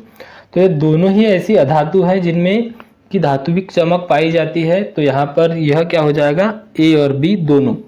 अगला क्वेश्चन देखिए, निम्नलिखित में से कौन एक यौगिक है? अमोनिया, ओजोन, वायु या पारा। तो ओजोन, वायु या पारा, यह क्या है, वायु में भी कई धातुओं का मिश्रण होता है इसलिए मिश्रण आएगा। पारा भी यहाँ पर यौगिक नहीं होगा, अमोनिया यहाँ पर यौगिक होगी, तो ए यहाँ पे आपका राइट आंसर रहेगा। नेक्स्ट क्वेश्चन है आपका, निम्नलिखित में से किस पदार्थ में ऑक्सीजन नहीं होता है? मिट्टी के तेल में, कांच में, रेत में या सीमेंट में। तो यहाँ पर ए करेक्ट हो जाएगा, केरोसिन या मिट्टी का तेल। चलिए अगला क्वेश्चन देख लेते हैं। नेक्स्ट क्वेश्चन क्या है आपका, इस क्वेश्चन में आपसे पूछा गया है वायु क्या है? वायु क्या है? तो वायु एक मिश्रण है। क्या है? वायु एक मिश्रण है, क्योंकि इसमें विभिन्न गैसें होती है जिनका अनुपात कई अनुपात में मिलकर बनी होती है, इसीलिए वायु मिश्रण है। अगर निश्चित अनुपात होता तो यहाँ पर यौगिक हो जाता, इसीलिए आपका जो बी है यहाँ पर राइट आंसर रहने वाला है। अगला क्वेश्चन देखिए, स्टेनलेस स्टील क्या है? क्या यह यौगिक है, तत्व है, ठोस है या मिश्रण है? तो इसमें निकिल और क्रोमियम होता है और दोनों का अनुपात अलग अलग होता है, ध्यान में रखिएगा, इसीलिए यह क्या है, एक प्रकार का मिश्रण है। तो आपका जो राइट आंसर रहेगा ऑप्शन नंबर डी यहाँ पे आपका राइट आंसर रहेगा। नेक्स्ट क्वेश्चन देखिए, इसमें आपसे क्या पूछा गया है, क्वेश्चन नंबर रहेगा आपका 94। निम्नलिखित में से कौन न तो तत्व है और न ही यौगिक है? देखिए, पारा, जल, वायु और सोडियम क्लोराइड। तो यहाँ पर हमको किस किस की बात की जा रही है? पारे की, जल की, वायु की, सोडियम की। इसमें क्या पूछा गया आपका कि कौन न ही तत्व है ना ही यौगिक है, तो क्या हो जाएगा, वो मिश्रण हो जाएगा। और मिश्रण क्या है इसमें से? तो मिश्रण आपका रहेगा यहाँ पर वायु। तो सी यहाँ पे आपका जो है राइट आंसर रहने वाला है। चलिए अगला क्वेश्चन देख लेते हैं। पदार्थ का चतुर्थ अवस्था क्या है? तो पदार्थ की चतुर्थ अवस्था प्लाज्मा होती है। ए यहाँ पे आपका राइट आंसर रहेगा। दोस्तों मेरी रिक्वेस्ट रहेगी आपसे कि लगभग हमने 100 क्वेश्चन यहाँ पर कवर करने जा रहे हैं। आप सभी लोग, आपके पास जितने भी स्टडी रिलेटेड ग्रुप है, चाहे वो व्हाट्सएप ग्रुप हो या टेलीग्राम ग्रुप हो, आप एक बार वीडियो को सभी लोग शेयर कर दीजिए ताकि मुझे भी अच्छा लगे और अभी आगे भी आपके लिए अच्छी अच्छी क्लासेस में आपके लिए लेके आऊँगा। अब एक बार वीडियो को सभी लोग शेयर कर दीजिए जल्द से जल्द। चलिए अगला क्वेश्चन देख लेते हैं। अगला क्वेश्चन है आपका 96 नंबर का। इसमें पूछा गया है, निम्नलिखित में से कौन एक यौगिक है? पीतल, यह मिश्र धातु है। स्टील, यह भी आपका यौगिक नहीं है। रेत की बात की जाए तो रेत एक प्रकार का यौगिक है। सी यहाँ पे आपका करेक्ट आंसर रहेगा। चलिए अगला क्वेश्चन देख लेते हैं। नेक्स्ट है, विरंजक चूर्ण क्या है? विरंजक चूर्ण जो होता है आपका, यह क्या होता है? तो विरंजक चूर्ण जो होता है यह एक प्रकार का यौगिक होता है। क्या होता है? विरंजक चूर्ण एक प्रकार का यौगिक होता है। अगर हम बात की जाए यहाँ पे किसकी, विरंजक चूर्ण की, तो इसको क्या कहा जाता है? विरंजक चूर्ण को कहा जाता है ब्लीचिंग पाउडर। क्या कहा जाता है? ब्लीचिंग पाउडर कहा जाता है विरंजक चूर्ण को। पाउडर, ब्लीचिंग पाउडर कहा जाता है विरंजक चूर्ण को। इसके फॉर्मूले की अगर हम बात करें तो क्या होता है? तो वह होता है Ca और यहाँ कोष्टक में रहेगा OCl और इसके बाद में रहेगा Cl। तो यहाँ पर जो Cl के है दो अणु हो जाते हैं यहाँ पे विरंजक चूर्ण। तो यह क्या है? तो यह ब्लीचिंग पाउडर है, एक प्रकार का यौगिक है। एक क्वेश्चन आपको अधिकतर पूछा जाता है, फिटकरी। फिटकरी का फॉर्मूला पूछा जाता है या फिटकरी को क्या कहते हैं? तो देखिए, फिटकरी के फॉर्मूले की बात की जाए तो ध्यान में रखिएगा क्या हो जाएगा, K2SO4 × Al2 और इसके साथ में इसमें मिला जाता है SO4 प्लस जो पानी होता है इसके 24 अणु होते हैं इसमें, H2O कितना होता है 24। तो यह होता है फिटकरी का। फिटकरी को क्या कहा जाता है? इसको कहा जाता है पोटेशियम एल्यूमिनियम सल्फेट। क्या कहा जाते हैं? Potassium aluminium sulphate. तो याद रखिएगा फिटकरी के बारे में पूछा जाता है। लाफिंग गैस किसको कहा जाता है? तो नाइट्रस ऑक्साइड को कहा जाता है। ऐसे क्वेश्चन आपके बनते हैं। अगला क्वेश्चन है आपका, क्वेश्चन रहेगा आपका 98 नंबर का। बारूद क्या होता है? बारूद एक प्रकार का यौगिक होता है या मिश्रण होता है? तो बारूद जो होता है एक प्रकार का मिश्रण होता है। बी यहाँ पे आपका राइट आंसर रहेगा। अगला क्वेश्चन है, विश्व का प्रत्येक पदार्थ अत्यंत सूक्ष्म कणों से मिलकर बना होता है, यह सर्वप्रथम किसने कहा था? तो यह सर्वप्रथम भारत के ही वैज्ञानिक ने कहा था कि विश्व का प्रत्येक पदार्थ जो होता है अत्यंत सूक्ष्म कणों से मिलकर बना होता है। तो वह वैज्ञानिक कौन से होंगे यहाँ पे? क्या रदरफोर्ड, डाल्टन, कनाद या इनमें से कोई नहीं, तो कनाद होंगे। महर्षि कनाद जो थे इन्होंने चावल के दानों, आपने शायद यह हिस्ट्री सुनी होगी, चावल के दानों के ऊपर इन्होंने एग्जाम्पल दिया था कि इनको तोड़ा जाए कम से कम, इसमें मतलब एक चावल का दाना है उसके कई टुकड़े किए जाए, तो सबसे छोटा जो दाना होगा यह भी, जो सबसे छोटा दाना होगा यह भी कई कणों से मिलकर बना होगा। मतलब विश्व का प्रत्येक पदार्थ अत्यंत सूक्ष्म कणों से मिलकर बना होता है। यह कहा था सबसे पहले महर्षि कनाद ने। सी यहाँ पर आपका करेक्ट आंसर आ जाएगा। क्या आ जाएगा? सी आपका करेक्ट आंसर आ जाएगा। दोस्तों रदरफोर्ड की बात की जाए तो रदरफोर्ड ने क्या किया था? तो रदरफोर्ड ने किया था नाभिक की खोज। क्या किया था रदरफोर्ड ने? नाभिक की खोज की थी। डाल्टन की बात की जाए, जॉन डाल्टन की, तो जॉन डाल्टन ने, आप कमेंट करके बताइए क्या किया था, या जॉन डाल्टन ने किसकी खोज की थी। अब बात की जाए महर्षि कनाद की, तो हमने बता दिया सूक्ष्म कणों में सबसे पहला नाम महर्षि कनाद का ही आता है। देखिए मैं आपको बता देता हूँ, इलेक्ट्रॉन की खोज किसने की थी? तो वह की थी जे थॉमसन ने। प्रोटॉन की खोज किसने की थी? तो वह गोल्डस्टीन ने की थी। न्यूट्रॉन की खोज किसने की थी? तो वह चैडविक ने की थी। किसने की थी? चैडविक ने की थी। इसके बाद में पॉन्जिट्रॉन की बात की जाए, जब भी किसकी, पॉन्जिट्रॉन की बात की जाए, तो पॉन्जिट्रॉन की खोज कार्ल एंडरसन ने की थी, या इसका नाम डायरेक्ट आप एंडरसन भी कह सकते हो। अगला अगर हम बात करें यहाँ पे परमाणु क्रमांक की खोज, किसकी? परमाणु क्रमांक की खोज किसने की थी? तो परमाणु क्रमांक की जो खोज की थी, ध्यान में रखिएगा इंपॉर्टेंट क्वेश्चन रहेगा। परमाणु सिद्धांत की अगर बात की जाए तो आएगा जॉन डाल्टन, और परमाणु क्रमांक आएगा तो क्या आ जाएगा? मैक्सवेल आ जाएगा। क्या आ जाएगा? तो मैक्स प्लांकवेल या मैक्स प्लांक आप इसको कह सकते हो। तो इन्होंने परमाणु क्रमांक की खोज की थी। और अभी मैंने क्या पूछा आपसे कि जॉन डाल्टन, तो जॉन डाल्टन ने किसकी खोज की थी? परमाणु सिद्धांत की। क्वेश्चन में कंफ्यूजन रहता है, इसलिए ध्यान में रखिएगा। परमाणु सिद्धांत की जब भी बात की जाए, परमाणु सिद्धांत की खोज किसने की थी? तो जॉन डाल्टन ने की थी। इंपॉर्टेंट है, ऐसे फैक्ट आपको परीक्षा में पूछे जाते हैं। अगला क्वेश्चन है आपका, कोयला क्या है? कोयला एक प्रकार का क्या है? यौगिक है, मिश्रण है, या तत्व है, या ठोस है? कोयला एक प्रकार का तत्व है। क्या है? तत्व है। सी यहाँ पे आपका राइट आंसर रहेगा। अगला क्वेश्चन है, हीरा क्या है? यौगिक, मिश्रण, ठोस या तत्व? तो हीरा भी एक प्रकार का तत्व ही होता है। नेक्स्ट है आपका, निम्नलिखित में से रासायनिक यौगिक कौन सा है? अमोनिया, वायु, पारा या यह सभी? यहाँ पर बात की जा रही है रासायनिक यौगिक की, तो अमोनिया है, यह रासायनिक यौगिक है। ए यहाँ पे आपका राइट आंसर रहेगा। नेक्स्ट है, शुद्ध तत्व कौन सा होता है? कांच, सीमेंट या सोडियम? तो सी यहाँ पे करेक्ट आंसर हो जाएगा, सोडियम। अगला क्वेश्चन है, किस वैज्ञानिक ने परमाणु सिद्धांत की खोज की थी? अब इसका आंसर आपको कमेंट बॉक्स में कमेंट करके बताना है, क्योंकि मैंने अभी आपको सारी चीजें बताई है। अगला क्वेश्चन देखिए, क्वेश्चन नंबर 105 नंबर का रहेगा आपका। इसमें किस खोजकर्ता के बारे में पूछा गया है, ध्यान में रखिएगा। निम्नलिखित में से कौन एक अस्थायी कण है? न्यूट्रॉन, इलेक्ट्रॉन, प्रोटॉन, यहाँ सभी? न्यूट्रॉन जो है अस्थायी कण है, तो ए यहाँ पे आपका करेक्ट आंसर रहेगा। नेक्स्ट क्वेश्चन है, निम्नलिखित में से कौन एक आवेश रहित कण है? तो न्यूट्रॉन ही है जो आवेश रहित कण है। सी यहाँ पे आपका राइट आंसर रहेगा। अगला क्वेश्चन है, परमाणु विद्युत का क्या होता है? तो परमाणु क्या होता है विद्युत का? सुचालक होता है, कुचालक होता है, धनात्मक होता है, ऋणात्मक होता है? तो वह उदासीन होता है। डी यहाँ पे आपका करेक्ट आंसर रहेगा। इलेक्ट्रॉन की खोज किसने की थी? नेक्स्ट क्वेश्चन है, इलेक्ट्रॉन की खोज किसने की थी? तो इलेक्ट्रॉन की खोज जे थॉमसन ने की थी। बी यहाँ पे आपका राइट आंसर रहेगा। अगला क्वेश्चन है, प्रोटॉन की खोज किसने की थी? तो रदरफोर्ड ने की थी। सी यहाँ पे आपका राइट आंसर रहेगा। न्यूट्रॉन की खोज किसने की थी? तो चैडविक ने की थी। परमाणु नाभिक किसने खोजा था? तो रदरफोर्ड ने ही परमाणुविक नाभिक की खोज की थी। बी यहाँ पे आपका राइट आंसर रहेगा।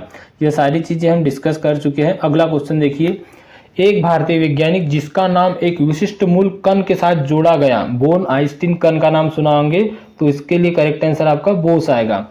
बोस आइंस्टीन कण ही इसका नाम भी है। अगला है, निम्नलिखित में से किस परमाणु के नाभिक में न्यूट्रॉन नहीं होते? हीलियम, टाइटेनियम, हाइड्रोजन या लिथियम? हाइड्रोजन के नाभिक में न्यूट्रॉन नहीं होते। सी यहाँ पे आपका करेक्ट आंसर रहेगा। अगला क्वेश्चन है, इलेक्ट्रॉन की तरंग प्रकृति की खोज सर्वप्रथम किसने की थी? तो डी ब्रॉगली ने यह समीकरण दिया था, उसी ने खोज की थी इलेक्ट्रॉन की तरंग प्रकृति की। तो ए यहाँ पे आपका राइट आंसर रहेगा। अगला क्वेश्चन देखिए, अगला क्वेश्चन क्या है आपका, इसमें आपसे पूछा गया है, तत्व के सबसे छोटे भाग को क्या कहा जाता है? परमाणु, ऋणायन, धनायन या अणु? तो तत्व के सबसे छोटे भाग को परमाणु कहा जाता है।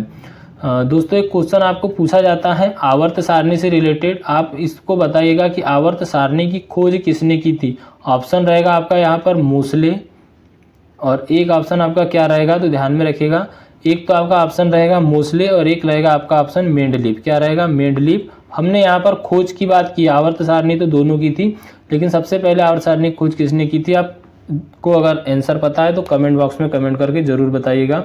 चलिए अगला क्वेश्चन देख लेते हैं। डाल्टन के परमाणु सिद्धांत के अनुसार कौन सा सबसे छोटा कण स्वतंत्र अवस्था में रह सकता है? तो वह है परमाणु। क्या है? परमाणु है। अगला क्वेश्चन देखिए, किसी परमाणु के गुण निर्भर करते हैं। कोई अगर परमाणु है तो इसके गुण किस पर निर्भर करेंगे? तो इलेक्ट्रॉन की संख्या पर, प्रोटॉन की संख्या पर, या परमाणु भार पर, या प्रोटॉनों की संख्या पर। तो वह रहेगी आपके इलेक्ट्रॉनों की संख्या पर। ए यहाँ पे आपका राइट आंसर रहेगा। नेक्स्ट क्वेश्चन रहेगा आपका 118 नंबर का। इसमें आपसे क्या पूछा गया है? 118 नंबर का क्वेश्चन है, न्यूट्रॉन और प्रोटॉन की संख्याओं के योगफल को क्या कहते हैं? तो न्यूट्रॉन और प्रोटॉन के संख्या के योगफल को ही कहा जाता है द्रव्यमान संख्या। इसी से आपके क्वेश्चन बनते हैं दो, एक बनता है समस्थानिक और एक बनता है संभारिक। तो यहीं से वो क्वेश्चन बनते हैं, ध्यान में रखिएगा, प्रोटॉन और न्यूट्रॉनों की संख्या से। अगला क्वेश्चन है, किन किरणों के प्रकीर्णन से नाभिक के आकार का आकलन किया जाता है? एक्स किरणें, वाई किरणें, बीटा किरणें, अल्फा किरणें। यहाँ पर किरणों की बात की गई है। किन किरणों के प्रकीर्णन से नाभिक के आकार का आकलन किया जाता है? क्या वह गामा किरणें होगी, बीटा किरणें होगी, या यहाँ पर दिया है अल्फा किरणें? तो ध्यान में रखिएगा, करेक्ट आंसर आपका क्या रहेगा? डी आपका करेक्ट आंसर रहेगा, ए अल्फा किरणें। चलिए अगला क्वेश्चन देख लेते हैं। नाभिक के धनावेशित होने की खोज किसने की थी? तो वह रदरफोर्ड ने की थी। कि नाभिक के धनावेशित होने की खोज मतलब नाभिक धनावेशित है ऐसा। परमाणु भार का अंतरराष्ट्रीय मानक क्या है? तो C12 है। डी यहाँ पे आपका राइट आंसर रहेगा। अगला क्वेश्चन है, निम्नलिखित में से किसने आणविक सिद्धांत का प्रतिपादन किया था? अणुओं के सिद्धांत का प्रतिपादन अभी हमने डिस्कस किया था, जॉन डाल्टन ने किया था। किसने किया था? जॉन डाल्टन ने किया था। और यहीं पे मैंने आपको एक चीज़ और क्या बताई थी? तो यहाँ पे मैंने आपको यह बताई थी कि परमाणु सिद्धांत का जी खोज जो की थी वह की थी जॉन डाल्टन ने। और इसी के बाद क्या किया? क्वांटम सिद्धांत की खोज किसने की थी? तो वह की थी मैक्स प्लांक ने। चलिए अगला क्वेश्चन देखते हैं। किसी परमाणु के बाह्यतम कक्षा में कितने इलेक्ट्रॉन रह सकते हैं? तो किसी भी परमाणु मान लीजिए यह इसकी जो बाह्यतम कक्षा होगी इसमें अधिकतम 8 इलेक्ट्रॉन रह सकते हैं। बी यहाँ पे आपका करेक्ट आंसर हो जाएगा। कितने रह सकते हैं? 8 इलेक्ट्रॉन रह सकते हैं। चलिए नेक्स्ट क्वेश्चन को डिस्कस कर लेते हैं। सोडियम परमाणु में कोर इलेक्ट्रॉन की संख्या कितनी होती है? 10 होती है। कितनी होती है? ध्यान में रखिएगा, जो सोडियम परमाणु है इसमें कोर इलेक्ट्रॉनों की संख्या होती है 10। यहाँ पे आपका डी राइट आंसर हो जाएगा। क्या हो जाएगा? डी आपका यहाँ पे करेक्ट आंसर हो जाएगा। चलिए अगला क्वेश्चन देख लेते हैं। परमाणु का द्रव्यमान किन मौलिक कणों पर निर्भर करता है? तो जो परमाणु होता है, परमाणु का द्रव्यमान निर्भर करता है न्यूट्रॉन और प्रोटॉनों की संख्या पर। सी यहाँ पे आपका करेक्ट आंसर रहेगा। देखिए फ्रेंड्स, मैं आपको एक चीज बताना चाहूंगा। यहाँ पे जो हमने यहाँ पर ई बुक दी है आपको, इस ई बुक में जो आपको 2000 प्लस क्वेश्चन है प्रीवाइज वाले, मतलब कि पिछली परीक्षाओं में पूछे गए, यह आपके लिए मोस्ट इंपॉर्टेंट रहने वाले एनपीसीआईएल और बीआरसी के एग्जाम के लिए। इसी के साथ में आगे आपको जब भी एनएफसी की आदि की भर्ती देखने को मिलेगी तब भी यह क्वेश्चन इंपॉर्टेंट रहेगी। इसकी लिंक आपको वीडियो को डिस्क्रिप्शन बॉक्स में दे दी है। मैं आपको एक चीज यहाँ पे गारंटी के साथ बताना चाहूंगा कि यहाँ से आपका साइंस बाहर नहीं जाएगा। क्या बाहर नहीं जाएगा? साइंस बाहर नहीं जाएगा। और अगर आप प्लांट ऑपरेटर वाले स्टूडेंट हो, जो आप प्लांट ऑपरेटर और लेबोरेटरी की हमारी ई बुक है वह आप परचेज कीजिएगा। प्राइस की बात करें तो काफी कम, हर स्टूडेंट अफोर्ड कर सकता है। पूरे कोर्स का 10% ही हमने उस पर रखा है, तो मात्र आपको वह 99 रुपीज में मिल जाएगी। प्लांट ऑपरेटर का complete course, first exam second exam दोनों में वहां से क्वेश्चन आएंगे। और मैं यहाँ पे दावे के साथ कह सकता हूँ क्वेश्चन इसमें से चाहे वह मैथ्स हो, साइंस हो या जीके हो, आपका बाहर नहीं जाएगा, क्योंकि इसमें मैथ्स, साइंस और जीके सब कुछ इंक्लूड किया गया है। तो ध्यान में रखिएगा, मोस्ट इंपॉर्टेंट रहने वाले आपके लिए सभी क्वेश्चन ये पीडीएफ फॉर्म में रहेंगे।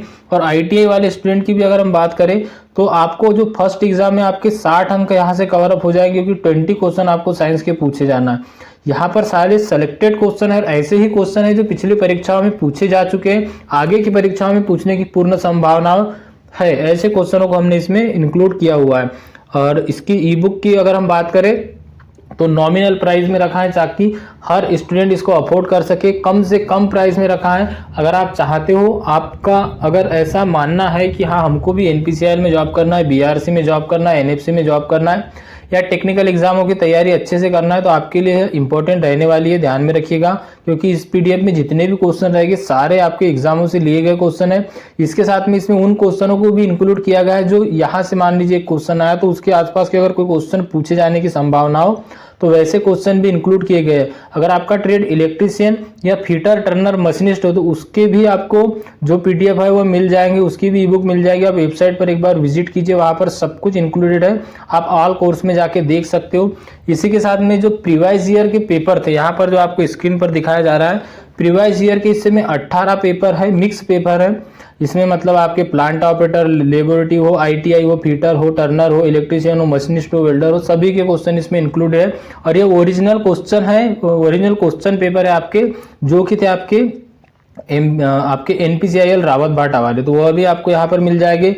प्लस अगर आप वर्क असिस्टेंट की तैयारी कर रहे हो तो उसके भी प्रीवाइज ईयर के क्वेश्चन आपको मिल जाएंगे। मतलब डिपार्टमेंट ऑफ एटॉमिक एनर्जी का पूरा कंटेंट आपको यहाँ पर मिल जाएगा। और ध्यान में रखिएगा, एग्जाम निकलता है कंटेंट से ही, सही कंटेंट और सही तरीके से पढ़ने से ही। तो अगर आपको लगता है कि आपको एक सही रणनीति के साथ तैयारी करना है तो उसके लिए इंपॉर्टेंट रहेगी ई बुक, और इसकी लिंक हमने डिस्क्रिप्शन में पहले से ही दे दी है। चलिए, हमारे कुछ क्वेश्चन बचे, उनको जल्दी से हम डिस्कस कर लेते हैं। अनिश्चितता के सिद्धांत का प्रतिपादन किसने किया था? तो जो हाइजेंसबर्ग है, इन्होंने अनिश्चितता के सिद्धांत का प्रतिपादन किया था, ए करेक्ट रहेगा। नेक्स्ट है आपका, नाभिक की खोज रदरफोर्ड ने किन कणों की सहायता से की थी? यहाँ पर देखिए, गामा किरणें, बीटा किरणें, एक्स किरणें, अल्फा किरणें, तो अल्फा किरणें, डी यहाँ पे आपका करेक्ट आंसर होगा। अगला है, किसी तत्व की रासायनिक प्रकृति निर्भर करती है, संयोजी इलेक्ट्रॉन पर निर्भर करती है, सी यहाँ पे आपका करेक्ट आंसर रहेगा। अगला है, किसी तत्व के रासायनिक गुण निर्भर करते हैं क्या परमाणुओं की संख्या पर या द्रव्यमान संख्या पर? तो वह करते हैं परमाणु संख्या पर, ए यहाँ पे आपका करेक्ट आंसर रहेगा। अगला क्वेश्चन देखिए, 130 नंबर का रहेगा आपका अगला क्वेश्चन। इसमें आपसे क्या पूछा गया है, निम्नलिखित में से किसे विभाजित नहीं किया जा सकता? धनायन को, परमाणु को, नाभिक को या फोटान को? तो फोटान एक ऐसा यह होता है, मतलब कि फोटान यह जो नाभिक का ऐसा कण है जिसको कि अविभाजित नहीं किया जा सकता, यह अविभाजित होता है। तो डी यहाँ पे आपका करेक्ट आंसर रहेगा। अगला क्वेश्चन देखिए, रेडियो सक्रियता की खोज सर्वप्रथम किस वैज्ञानिक ने की थी? तो रेडियो सक्रियता की खोज किसने की थी? यहाँ पर आप देख सकते हो, हेनरी बेकलेयर और आयरिस क्यूरी है या मैडम क्यूरी है। देखिए, यहाँ पर बात की जा रही है हमारी रेडियो सक्रियता की, थोड़ा सा इसको समझिएगा। देखिए क्या पूछा है आपको क्वेश्चन में, रेडियो सक्रियता की खोज किसने की थी? तो जब भी ऐसा क्वेश्चन बनता है तो ध्यान में रखिएगा, हेनरी बेकरेल ने रेडियो सक्रियता की खोज की थी, मैडम क्यूरी ने डायनामाइट की खोज की थी। इसी के साथ में कई ऐसे क्वेश्चन है जो बनते जैसे कि यूरेनियम की खोज की अगर बात की जाए तो यह किसने की थी? तो यूरेनियम का ध्यान में रखिएगा किसने की थी?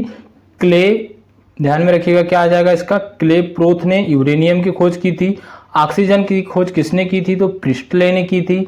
भारी जल को अभी पूछा जाता है, भारी जल की खोज किसने की थी? तो यूरे ने की थी। इंपॉर्टेंट रहेगा, ध्यान में रखिएगा। मैं आपको कुछ खोज और खोजकर्ता यहाँ पे बता देता हूँ। और एक पूछा जाता है यहाँ पे, नियम से संबंधित भी क्वेश्चन बनते हैं।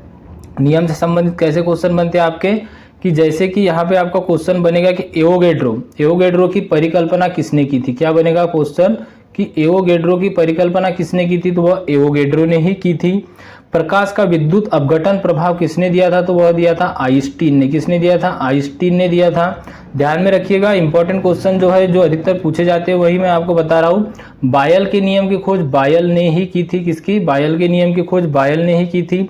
और अभी मैंने आपको ऑक्सीजन का बता दिया था। अभी देखिए आप हाइड्रोजन और नाइट्रोजन का, तो हाइड्रोजन और नाइट्रोजन के बारे में भी क्वेश्चन बनते हैं। हाइड्रोजन की खोज किसने की थी? केवेंडिश ने की थी। और नाइट्रोजन की खोज किसने की थी? तो रदरफोर्ड ने की थी। ध्यान में रखिएगा। और अगर बात की जाए आर्गन की, तो आर्गन की खोज अगर बात की जाए, आर्गन की खोज किसने की थी? तो आर्गन की खोज की जब भी बात आएगी ध्यान में रखिएगा, रेमजे और रेले। किसने? रेमजे और रेले ने की थी। और इसी के साथ में एक क्वेश्चन बनता है, क्लोरीन की खोज किसने की थी? क्या बनता है?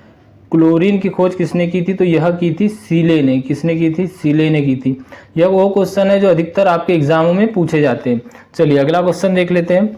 नेक्स्ट है आपका क्वेश्चन, रेडियो सक्रियता किसका गुण है? दोस्तों अगर आपने वीडियो को लाइक नहीं किया तो मेरी हम्बल रिक्वेस्ट रहेगी, एक बार जिन्होंने भी अभी तक वीडियो को लाइक नहीं किया सभी वीडियो को लाइक कर दीजिए। रेडियो सक्रियता किसका गुण है? तो यह नाभिक का गुण होता है। डी यहाँ पे आपका करेक्ट आंसर रहेगा। रेडियो सक्रियता की इकाई क्या होती है? तो क्यूरी होती है रेडियो सक्रियता की इकाई। अल्फा और बीटा किरणों की खोज किसने की थी? रदरफोर्ड ने ही की थी अल्फा और बीटा किरणों की खोज। एक्स किरणों की खोज किसने की थी? तो यह माइकल फेराडे ने की थी। अगला क्वेश्चन क्या रहेगा आपका? गामा किरणों की खोज किसने की थी? तो गामा किरणों की खोज की थी रदरफोर्ड ने। निम्नलिखित में से किससे उत्सर्जन से संभारिक का निर्माण होता है? बीटा किरणों की। कौन सी किरणों की? देखिए बीटा किरणों के उत्सर्जन से संभारिक का निर्माण होता है। सी यहाँ पे आपका करेक्ट आंसर रहने वाला है। नेक्स्ट क्वेश्चन है आपका, निम्नलिखित में से किसमें ऋणात्मक आवेश होता है? तो ऋणात्मक आवेश भी किसमें होगा? बीटा किरणों में ही होगा। यहाँ पर डी आपका करेक्ट आंसर रहने वाला है। अगला क्वेश्चन देखिए, अगला क्वेश्चन है आपका, बीटा किरणें किस प्रकार का आवेश वहन करती है? तो अभी हमने देखा था क्या? ऋणात्मक आवेश वहन करती है। नेक्स्ट है, निम्नलिखित में से किस किरण की आयन क्षमता सबसे कम होती है? तो गामा किरणें जो होती है, कौन सी किरणें? देखिए 3 प्रकार की होती है, अल्फा किरणें, बीटा किरणें और गामा किरणें। जो गामा किरणें होती है इनकी आयन क्षमता जो होती है यह कम होती है। सी यहाँ पे आपका राइट आंसर होने वाला है। चलिए अगला क्वेश्चन देख लीजिए। नेक्स्ट है आपका क्वेश्चन, निम्नलिखित में से किस किरण की वेधन क्षमता सबसे अधिक होती है? तो यह भी होती है गामा किरणों की। किसकी होती है? गामा किरणों की होती है। आंसर की बात की जाए तो बी यहाँ पे आपका करेक्ट आंसर रहने वाला है। अगला क्वेश्चन देखिए, बिल्कुल फटाफट से हम क्लास को पूरा कर देते हैं। अगला क्वेश्चन है आपका, यह रहेगा 142 142 नंबर का। पृथ्वी की आयु का आकलन किया जाता है कार्बन डेटिंग विधि से या यूरेनियम डेटिंग विधि से? दोनों ऑप्शन आपको कंफ्यूज करेंगे, हमेशा याद रखना यूरेनियम डेटिंग विधि से ही पृथ्वी की आयु का आकलन किया जाता है। एक क्वेश्चन यहाँ से बनता है कि कैंसर के उपचार में किसका यूज किया जाता है? तो कोबाल्ट 16 का यूज किया जाता है, ध्यान में रखिएगा। नेक्स्ट है, परमाणु बम का आविष्कार किसने किया था? तो परमाणु बम का आविष्कार किया तो ऑटो हॉर्न ने। किसने किया था? ऑटो हॉर्न ने किया था। परमाणु शक्ति संयंत्र किस सिद्धांत पर कार्य करता है? तो परमाणु शक्ति संयंत्र परमाणु विखंडन के सिद्धांत पर कार्य करता है। सी करेक्ट रहेगा। सूर्य से ऊर्जा उत्सर्जित होती है नाभिकीय संलयन के कारण। डी यहाँ पे आपका करेक्ट आंसर रहेगा। अगला है, कार्बन डेटिंग निम्नलिखित में से किसकी आयु निर्धारण हेतु प्रयुक्त होता है? कार्बन डेटिंग जो विधि है, ध्यान में रखिएगा, कार्बन डेटिंग विधि से चट्टानों की आयु, यहाँ पर देखिए आप जीवाश्मों की आयु सी रहेगा, जीवाश्मों की आयु की जाती है। और यूरेनियम डेटिंग विधि से किसकी? तो पृथ्वी की आयु। दोनों में कंफ्यूजन ना रखिए, ध्यान में रखिए, कंफ्यूज हो जाते हैं। तो जब भी यूरेनियम डेटिंग विधि की बात आएगी तो यह क्या हो जाएगी? पृथ्वी के बारे में हो जाएगा, पृथ्वी की आयु निर्धारण से। कार्बन डेटिंग की बात हो जाएगी तो क्या हो जाएगा? जीवाश्म के निर्धारण से। तो यहाँ पर सी करेक्ट हो जाएगा आपका। नेक्स्ट है, हाइड्रोजन के समस्थानिकों की संख्या कितनी होती है? हाइड्रोजन के समस्थानिकों की संख्या कितनी होती है? तो यहाँ पर बी आपका करेक्ट आंसर रहेगा 3। नेक्स्ट है, पोलोनियम के समस्थानिकों की संख्या कितनी होती है? पोलोनियम में समस्थानिक होते हैं 27। कितने होते हैं? 27 होते हैं। सी यहाँ पे आपका राइट आंसर रहने वाला है। अगला क्वेश्चन देखिए, रक्त कैंसर को नियंत्रण करने के लिए उपयोग किया जाने वाला रेडियो आइसोटोप कौन सा है? कोबाल्ट 16 है। मैं यहाँ पे आपको पहले ही अभी जस्ट बताया था, और यह क्यों बताया था, कई बुकों में यह रॉन्ग दिया हुआ है, लेकिन यही करेक्ट आंसर है, कोबाल्ट 16 है। रक्त कैंसर के उपचार में इसका यूज किया जाता है। अगला क्वेश्चन है आपका, इलेक्ट्रॉन त्यागने की प्रवृत्ति क्या कहलाती है? तो देखिए, जो इलेक्ट्रॉन त्यागने की प्रवृत्ति है यह ऑक्सीकरण प्रक्रिया कहलाती है। बी यहाँ पे आपका करेक्ट आंसर रहेगा। इलेक्ट्रॉन त्यागना मतलब कि ऑक्सीकरण, इलेक्ट्रॉन ग्रहण करना अवकरण हो जाएगा। अगला क्वेश्चन है, हाइड्रोजन के जलने के संबंधित प्रक्रिया क्या है? क्या अवकरण है, हाइड्रोजनीकरण है, अभिकरण है, ऑक्सीकरण है? तो हाइड्रोजन का जलना भी एक ऑक्सीकरण की अभिक्रिया है। हमने पहले ही इन क्वेश्चनों को डिस्कस किया था, उसमें यह क्वेश्चन आए थे, मतलब डायरेक्टली नहीं आए थे लेकिन पूछा गया था ना वहां पे भी। अगला है आपका, लोहे पर जंग लगना किसका उदाहरण है? तो यह ऑक्सीकरण का उदाहरण है। लोहे पर जंग लगना कैसा उदाहरण है? ऑक्सीकरण का उदाहरण है। दोस्तों कमेंट बॉक्स में कमेंट करके जरूर बताइए, लोहे पर जंग लगना कैसी अभिक्रिया है? यह रासायनिक अभिक्रिया है या भौतिक अभिक्रिया है? रासायनिक परिवर्तन है या भौतिक परिवर्तन है? कमेंट करके जरूर बताइए, लोहे पर जंग लगना कैसा परिवर्तन है? ऐसा क्वेश्चन बनेगा ही, और ये क्वेश्चन कई एग्जाम में पूछा भी जा चुका है। अगला है, प्रकाश ऑक्सीकरण प्रक्रिया शुरू की जाती है उत्प्रेरक द्वारा, प्रकाश द्वारा, उष्मा द्वारा, ऑक्सीजन द्वारा? तो प्रकाश ऑक्सीकरण प्रक्रिया जो है यह प्रकाश द्वारा ही शुरू की जाती है। जब तक सूरज उदय नहीं होगा, प्रकाश नहीं निकलेगा, तब तक प्रकाश संश्लेषण की क्रिया जो है नहीं होगी। अगला क्वेश्चन देखिए, अगला है, वे पदार्थ जो जलकर उष्मा प्रदान करते हैं क्या कहलाते? ईंधन, कोयला, ईंधन, उत्पादक या ज्वालक? ईंधन होते हैं, कोयला भी ईंधन के ही श्रेणी में आ जाएगा। तो बी यहाँ पे आपका राइट आंसर रहेगा।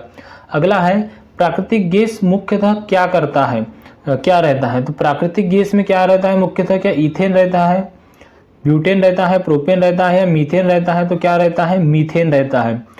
प्राकृतिक गैस में क्या रहता है, मीथेन रहता है। अब एक क्वेश्चन यहाँ से बनता है, लाइटर में कौन सी गैस होती है, तो लाइटर में होती है ब्यूटेन गैस। गोबर गैस संयंत्र में कौन सी गैस होती है, तो वहाँ होती है मीथेन गैस। ध्यान में रखिएगा, क्वेश्चन आपको ऐसे ही बनेंगे। देखिए यहाँ पे अगला क्वेश्चन आ गया है, गोबर गैस में मुख्यतः कौन सी गैस होती है, तो मीथेन होती है। ए आपका करेक्ट आंसर रहेगा।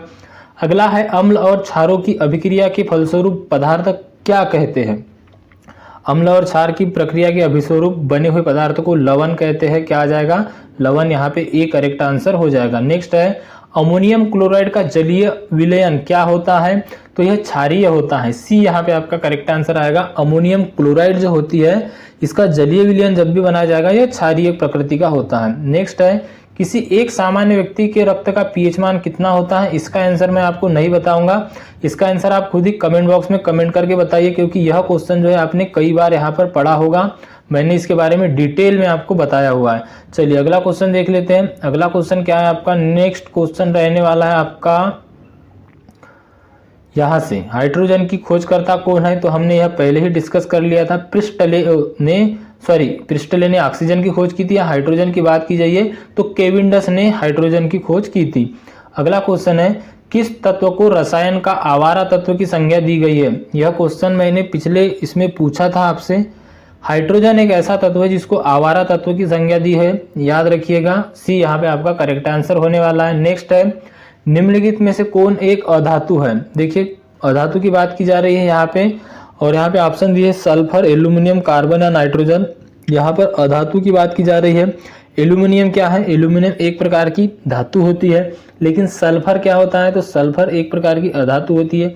ए यहाँ पे आपका करेक्ट आंसर हो जाएगा। चलिए अगला क्वेश्चन देखिए, पौधों में नाइट्रोजन किस रूप में लेते हैं, तो पौधे नाइट्रोजन नाइट्रेट के रूप में लेते हैं। कहाँ से लेते हैं, तो पौधे नाइट्रोजन जो है जड़ों के द्वारा ही प्राप्त करते हैं। नेक्स्ट है, निम्न में से कौन एक परमाणविक गैस है, क्लोरीन, हीलियम, नाइट्रोजन या इनमें से कोई नहीं, तो हीलियम जो है यह एक परमाणविक गैस होती है। नेक्स्ट है, निम्नलिखित में से किसको सार्वत्रिक विलायक कहा जाता है, तो पानी जो होता है इसी को सार्वत्रिक विलायक कहा जाता है। ए आपका करेक्ट आंसर रहेगा। पानी को क्या कहा जाता है, सार्वत्रिक विलायक कहा जाता है। चलिए अगला क्वेश्चन देखिए। अगला क्वेश्चन है आपका, निम्न पदार्थों में से केवल एक ही तत्व से बना हुआ कौन सा पदार्थ है। क्या कांच है, पानी है, हीरा है या बालू है। तो देखिए हीरा जो है कार्बन का अपर रूप होता है, और यह एक ऐसा तत्व है जो एक ही प्रकार के परमाणुओं से मिलकर बना होता है। तो यहाँ पर सी आपका करेक्ट आंसर हो जाएगा। नेक्स्ट है, वह गैस जो वनस्पति के निर्माण में प्रयुक्त होती है क्या कहलाती है। हाइड्रोजन गैस वनस्पति घी जो बनता है, यहाँ पर थोड़ा सा करेक्ट कर लीजिएगा, यहाँ वनस्पति बोला है तो यहाँ वनस्पति घी कर लीजिएगा। वह गैस जो वनस्पति घी के निर्माण में प्रयुक्त होती है क्या कहलाती है, हाइड्रोजन गैस होती है, वह बी करेक्ट हो जाएगा। अगला क्वेश्चन है आपका, तत्व जो उर्वरक में नहीं पाया जाता, हाइड्रोजन, क्लोरीन, नाइट्रोजन या इनमें से कोई नहीं। तो क्लोरीन एक ऐसा तत्व है जो उर्वरक में नहीं पाया जाता, बाकी हाइड्रोजन, नाइट्रोजन दोनों पाई जाती है। यूरिया में तो अधिकांशतः नाइट्रोजन ही होती है। अगला क्वेश्चन है, निम्नलिखित में से सबसे कठोर पदार्थ कौन सा है, इस्पात, पत्थर, हीरा या ग्रेफाइट। देखिए यह क्वेश्चन है आपका केमिस्ट्री का, इसका राइट आंसर आ जाएगा हीरा। एक क्वेश्चन बनता है कि मानव शरीर में सबसे मजबूत पदार्थ कौन सा होता है, तो होता है इनेमल। और इनेमल कहाँ पे पाया जाता है, तो यह पाया जाता है मानव के दांत पर या मानव के दांत में। अगला क्वेश्चन है, निम्नलिखित में से कौन सा पदार्थ एक अतिशीतित द्रव है, लकड़ी, कांच, आइसक्रीम या अमोनिया। यहाँ पर बात की जा रही है अतिशीतित द्रव की, वह होता है आपका कांच। क्या होता है, कांच होता है। कंफ्यूज ना होइए, यह क्वेश्चन का आंसर बी ही आपका राइट होने वाला है। अगला क्वेश्चन देखिए, निम्नलिखित में से कौन हरित गृह गैस है, तो सल्फर डाइऑक्साइड। यहाँ पर हमसे क्या पूछा है, ग्रीन हाउस गैस पूछा है। हरित गृह गैस का मतलब वही होता है ग्रीन हाउस गैस। तो यहाँ पर SO2, इसी के साथ में CO2 और मीथेन NH4 NH3, तो यह तीनों जो आ जाएगा आपका, यह क्या है, ग्रीन हाउस गैस आ जाएगी। तो यहाँ पर यह सभी जो आपका करेक्ट आंसर हो जाएगा ऑप्शन नंबर डी। अगला क्वेश्चन है आपका, नेक्स्ट क्वेश्चन क्या रहने वाला है आपका, इसमें आपसे पूछा गया है। नेक्स्ट क्वेश्चन को देखिए। अगला क्वेश्चन है, फास्फोरस प्रचुरता में किसमें पाया जाता है, तो फास्फोरस प्रचुरता में पाया जाता है प्रोटीन में। किसमें पाया जाता है, फास्फोरस प्रचुरता में प्रोटीन में पाया जाता है। तो यहाँ पर बी आपका करेक्ट आंसर रहेगा। अगला क्वेश्चन है, हीरे का 1 कैरेट कितना होता है। आप हीरा जो लेते हो तो उसमें हीरे का 1 कैरेट कितने मिलीग्राम का होता है, कितने मिलीग्राम का होता है, mg की बात की गई है, वह होता है 200 mg का। सी यहाँ पे आपका राइट आंसर रहेगा। नेक्स्ट क्वेश्चन है आपका, अधातुओं के ऑक्साइड प्राय होते हैं, तो देखिए अधातुओं के ऑक्साइड होते हैं प्राय क्षारीय। कैसे होते हैं? अधातु के ऑक्साइड क्षारीय होते हैं। सी यहाँ पे आपका करेक्ट आंसर रहने वाला है। अगला क्वेश्चन देखिए, आग बुझाने वाली गैस कौन सी है? तो कार्बन डाइऑक्साइड होती है आग बुझाने वाली गैस। इसके बारे में मैं आपको बता दूं, आग बुझाने वाली गैस कार्बन डाइऑक्साइड होती है। CO2 को आग बुझाने वाली गैस कहा जाता है। फायर एक्सटिंग्विशर में इसका यूज किया जाता है। कौन सी आग बुझाने के लिए यूज किया जाता है? देखिए 4 प्रकार की आपकी आग होती है। आग कितने प्रकार की होती है? तो आग 4 ही प्रकार से लगती है। एक लगती है आपकी लकड़ी आदि से, मतलब कि लकड़ी के अंतर्गत आ जाएगा, लकड़ी भी आ जाएगी, कागज भी आ जाएगा, कपड़ा भी आ जाएगा। दूसरी आग आपकी लगती है किसके द्वारा लगती है? तो वह लगती है आपकी तेलीय पदार्थों से, मतलब कि तेल, ऑयल या अन्य तरल पदार्थों से। तीसरी जो होती है वह लगती है गैस से, और चौथी आग जो होती है वह लगती है आपकी बिजली से। बिजली से लगने वाली आग को बुझाने के लिए CTC फायर एक्सटिंग्विशर या हेलन एक्सटिंग्विशर का यूज किया जाता है। लकड़ी से लगी आग को बुझाने के लिए हम पानी आदि का यूज कर सकते हैं। तेल से लगी आग को बुझाने के लिए फोम फायर एक्सटिंग्विशर या CO2 कार्बन डाइऑक्साइड का भी एक्सटिंग्विशर का यूज किया जाता है। गैस से लगी आग को बुझाने के लिए किसका यूज किया जाता है? जिनको भी पता होगा कमेंट बॉक्स में कमेंट करके जरूर बताइएगा। अगला क्वेश्चन है, हंसाने वाली गैस कौन सी है? नाइट्रस ऑक्साइड हंसाने वाली गैस है। ध्यान में रखिएगा, इंपॉर्टेंट क्वेश्चन है। सूर्य में होता है, सूर्य में हाइड्रोजन और हीलियम के मिलने से ही सूर्य में नाभिकीय संलयन की प्रक्रिया होती है। ए यहाँ पे आपका करेक्ट आंसर रहेगा। अगला क्वेश्चन है, मानव शरीर में प्रचुर मात्रा में कौन सा तत्व पाया जाता है? Carbon, oxygen, nitrogen, iron. Oxygen ही पाया जाता है। ए आपका करेक्ट आंसर होएगा। रबड़ के वल्कनीकरण के लिए उसमें क्या मिलाया जाता है? तो उसमें मिलाया जाता है सल्फर। क्या मिलाया जाता है? सल्फर मिलाया जाता है। वल्कनीकरण का मतलब हो गया कि जब रबर बनाते हैं उसको शुद्ध किया जाता है, तब उसमें मिलाया जाता है क्या? सल्फर। डी यहाँ पे आपका करेक्ट आंसर रहेगा। अगला है, नाभिकीय रिएक्टर में ग्रेफाइट का प्रयोग किया जाता है मंदक के रूप में, तो यहाँ पे आपका करेक्ट आंसर बी आ जाएगा, विमंदक के रूप में। भारी जल का भी उपयोग इसमें किया जाता है विमंदक के रूप में, जिसका फॉर्मूला होता है D2O। क्या होता है? D2O, इसको कहा जाता है भारी जल। तो बी यहाँ पे आपका करेक्ट आंसर रहेगा। चलिए नेक्स्ट है क्वेश्चन, निम्नलिखित में से कौन सी गैस न्यूनतम तापमान पर द्रव में बदल जाती है? तो आपको गैस दिया है नाइट्रोजन, हीलियम, ऑक्सीजन या हाइड्रोजन। तो देखिए यहाँ पर न्यूनतम तापमान की बात की जा रही है। जब भी कम टेम्परेचर होगा तो हाइड्रोजन क्या होगी? द्रव में बदल जाएगी, तरल में बदल जाएगी या द्रव में बदल जाएगी। डी यहाँ पे आपका करेक्ट आंसर रहेगा। चलिए अगला क्वेश्चन देखिए, नेक्स्ट है, ऑटोमोबाइल द्वारा निष्कासित मुख्य नुकसानदेह गैस जिसमें वायु प्रदूषण होता है निम्नलिखित में से कौन सी है? तो ऑटोमोबाइल द्वारा कार्बन मोनोऑक्साइड निकलती है। कौन सी निकलती है? कार्बन मोनोऑक्साइड निकलती है। तो बी यहाँ पे आपका करेक्ट आंसर हो जाएगा। नेक्स्ट है, विसंक्रमण के बाद जल में उपलब्ध क्लोरीन की मात्रा को क्या कहते हैं? तो उसको अवशिष्ट क्लोरीन कहते हैं। क्या कहते हैं? ध्यान में रखिएगा, अवशिष्ट क्लोरीन कहते हैं। यहाँ पर डी आपका करेक्ट आंसर हो जाएगा। चलिए नेक्स्ट क्वेश्चन देखिए, अगला क्वेश्चन क्या है आपका? नेक्स्ट क्वेश्चन रहेगा आपका 190 नंबर का, 190 नंबर का। बस कुछ ही क्वेश्चन बचे हमारे अभी। निम्नलिखित में से कौन सी ग्रीन हाउस गैस नहीं है? कार्बन डाइऑक्साइड बिल्कुल यह ग्रीन हाउस गैस है। CO2 की बात की जा रही तो यह ग्रीन हाउस गैस है। क्लोरोफ्लोरोकार्बन CFC भी यहाँ पर ग्रीन हाउस गैस है। हाइड्रोजन ग्रीन हाउस गैस नहीं है, यही आपका राइट आंसर रहेगा। नाइट्रस ऑक्साइड भी ग्रीन हाउस गैस है। तो यहाँ पर आपका जो करेक्ट आंसर रहेगा वो क्या रहेगा? हाइड्रोजन। क्या रहेगा? हाइड्रोजन आपका राइट आंसर रहेगा। सी यहाँ पे आपका करेक्ट आंसर हो जाएगा। चलिए अगला क्वेश्चन है, जल का शुद्धतम रूप क्या है? तो देखिए क्वेश्चन आपको शायद मेरे हिसाब से आपको आंसर पता होना चाहिए। जल का शुद्धतम रूप कौन सा होता है? तो वर्षा का जल जो होता है ये शुद्धतम रूप होता है। बी यहाँ पे आपका राइट आंसर हो जाएगा।